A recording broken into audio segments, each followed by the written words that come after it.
A female college student fell in love with a werewolf. After marriage, they had 2 werewolf babies, a boy and a girl. But once the children get sick, the mother doesn't know whether to take them to a pediatric clinic or a pet hospital. What's more tragic is that her werewolf husband died in an accident and was thrown onto a garbage truck like trash. No matter how the woman cried in the heavy rain, she couldn't see her husband for the last time. In this way, Anna, who was only 20 years old, became a single mother. Looking at the only remaining photo of her late husband, she made up her mind to raise the children. She quit her job and struggled to support her current life with the little savings left by her husband. It was Anna's first time being a mother, and she could hold on no matter how hard or tiring it was. But as the elder sister Chun and the younger brother Chio grew up gradually, they would uncontrollably turn into little wolves. If discovered by humans, they would definitely be taken away for research, which has always troubled Anna. I want to walk! Alright, I'll take you for a walk, but tuck your ears in first.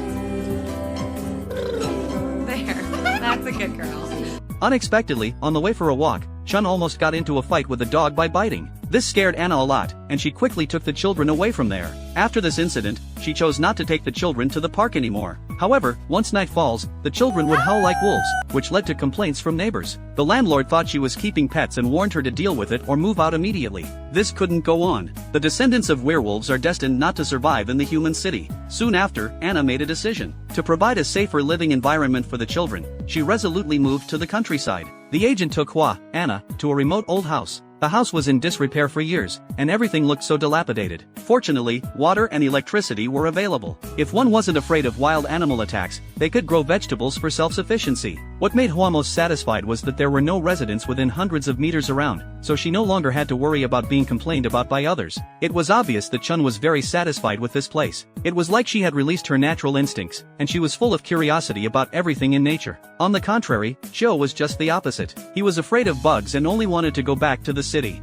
Hua just smiled and soon set about cleaning and repairing the house. The floor could collapse at any time, a little force on the ceiling could pull down a piece, and it was even worse on rainy days, with water leaking everywhere in the house. Fortunately, Hua was hardworking enough, and soon she made the house look decent. Not only that, Hua began to borrow books from the town, planning to grow vegetables by herself, which could save a lot of expenses. It was Hua's first time picking up a hoe to work in the field, but growing vegetables requires experience. Even if she followed the books, failures were inevitable. Helplessly, Hua had to ask the nearby farmer uncle for help. He brought a large pile of fallen leaves to add some fertilizer to the soil. Unexpectedly, Chio came over crying. His face was scratched by a silver thorn. The mother hurriedly treated her son's wound. Chun, however, sneered and said that Chio was bullied because of his weak character. Wild boar ever mess with me, I beat it up.